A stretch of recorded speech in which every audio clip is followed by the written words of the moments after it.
Hello, my name is Gail, and I am looking for better ways of doing things, solutions, answers. And the thing that's bugging me today that I've been thinking about a lot is living with people, how to be a good housemate and how to find a good housemate. Because most of my adult life I have lived alone. And I like living alone. I like living alone a whole lot. I'd much rather be living alone. But when you get to be my age, and I'm going to be 71 in August, and this is 2026 when I'm making this video, you have to get realistic. I'm not going to be able to live alone for the rest of my life. There will come, unless I get lucky and just drop dead of a stroke, which they say I might because I have migraine headaches. And I am prone to being more susceptible to having a stroke than other people is what the neurologist told me. I guess maybe because of the kind of migraines that I have. They say I have something called a glutamate storm. Now, I have found my triggers and I have been taking vitamin B2 and supplements that are supposed to help, but they don't. But the thing is, they tell me that I'm one of the people who could have a stroke. And I'm trying to keep my cholesterol low and my blood pressure down and eat low fat food so it doesn't accumulate in my brain and my vessels. And I'm doing all that. And yet I still see floaters and I still get the headaches.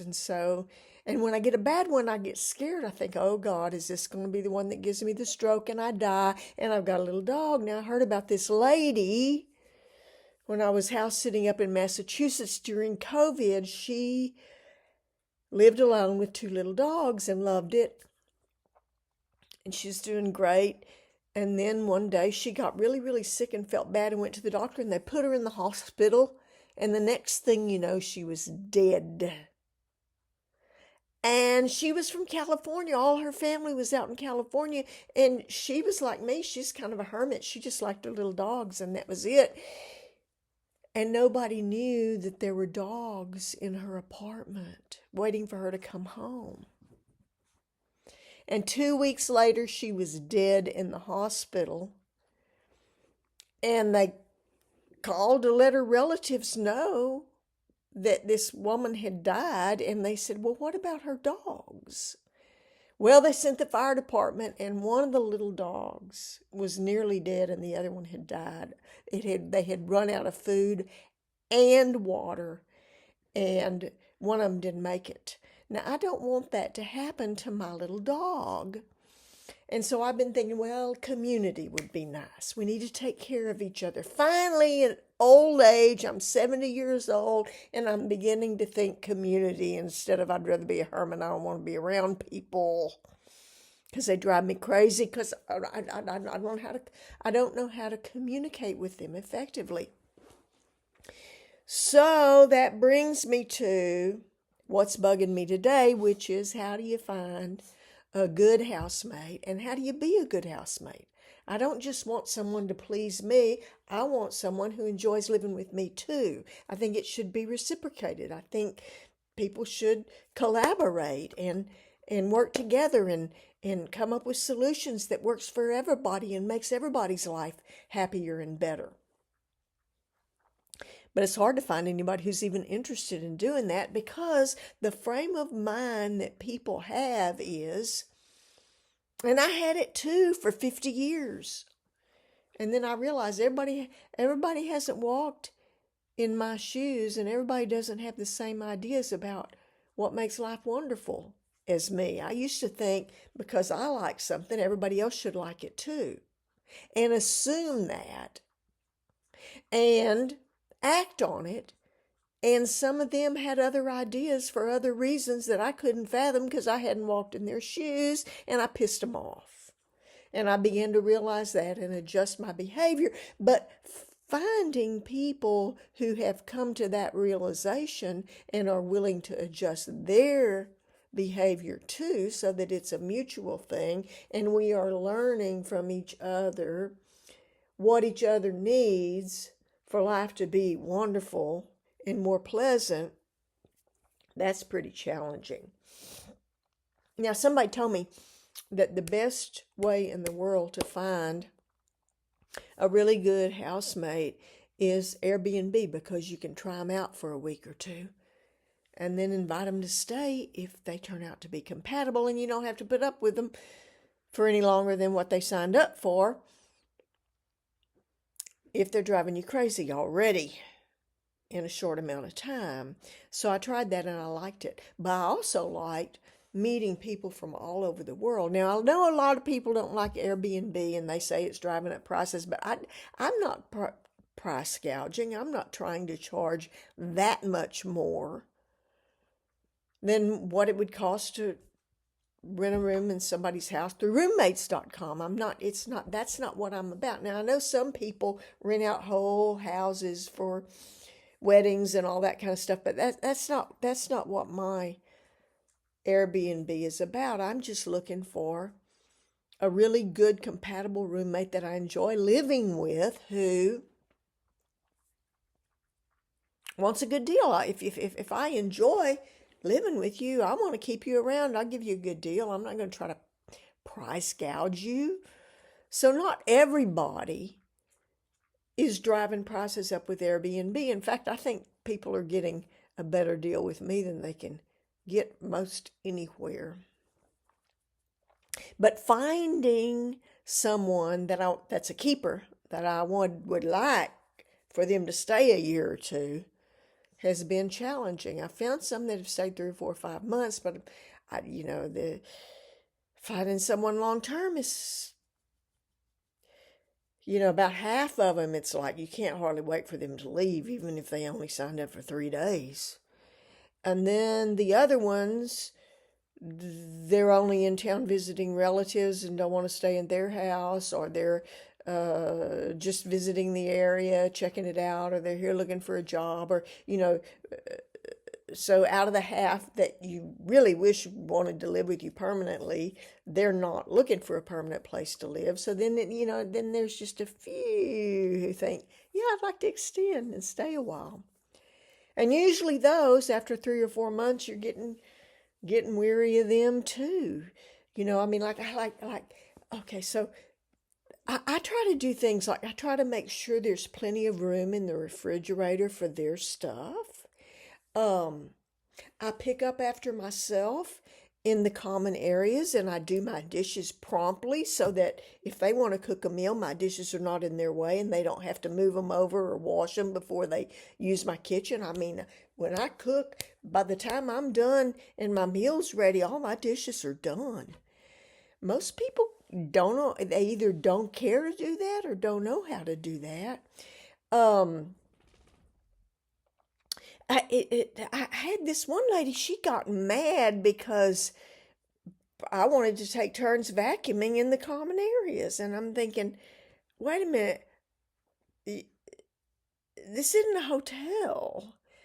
And I couldn't believe, she just said, I'm not paying you to clean up after you.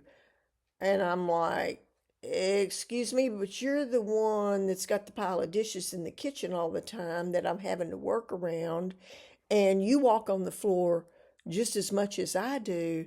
And anyway, when I started finding empty whiskey bottles in my trash can and she started telling me I was stupid, I let her go. So, another thing I don't do is I don't call people names, and I don't insult them. I try to have a decent conversation if something's bugging me. And another thing that I like is for my house to smell fresh and clean.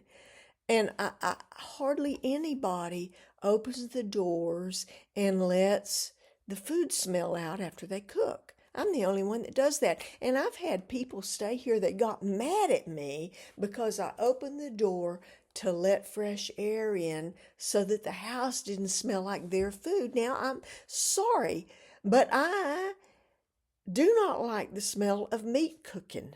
I just don't. I think it stinks. It's like burning flesh. And this woman was cooking pork ribs in my oven, and I came out of my bedroom and it was, whoa, the smell was so intense. So I didn't say, ooh, that stinks. I don't know how you can eat that stuff. Let's get the smell out. I didn't say any of that. All I did was open the door and let some fresh air in, and she got livid and said she was moving out at the end of the month. She would not be staying any longer because I had a hissy fit.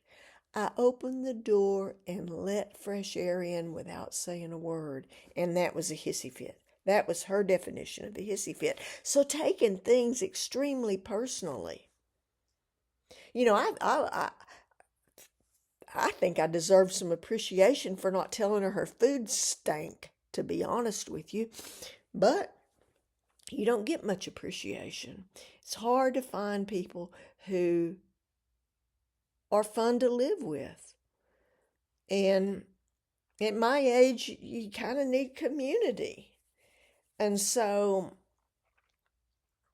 anyway, here I am trying to use Airbnb to find someone who'd be a good, compatible roommate for long term. And what happens? One of the people wants to know if they can come late, and I say yes, and they go to the wrong house. They go to my neighbor's house, knock on the door at like 2 o'clock in the morning, and the neighbors had a hissy fit. So now they don't want me having Airbnb guests at my house. Well, I'm glad there's other places that I can advertise. But I'm just looking for solutions. I don't really like living with people, so I stay in my room most of the time. I like people who do the same thing. They got business in their room that they want to take care of. I don't want to have to sit in the living room and watch TV with somebody. I'm not a television watcher, and I dang sure don't want to have to talk about all the people they know that I'll never even meet, or all the problems they had with their exes, and and then here I am who am I to judge? Here I am on the internet doing that very thing.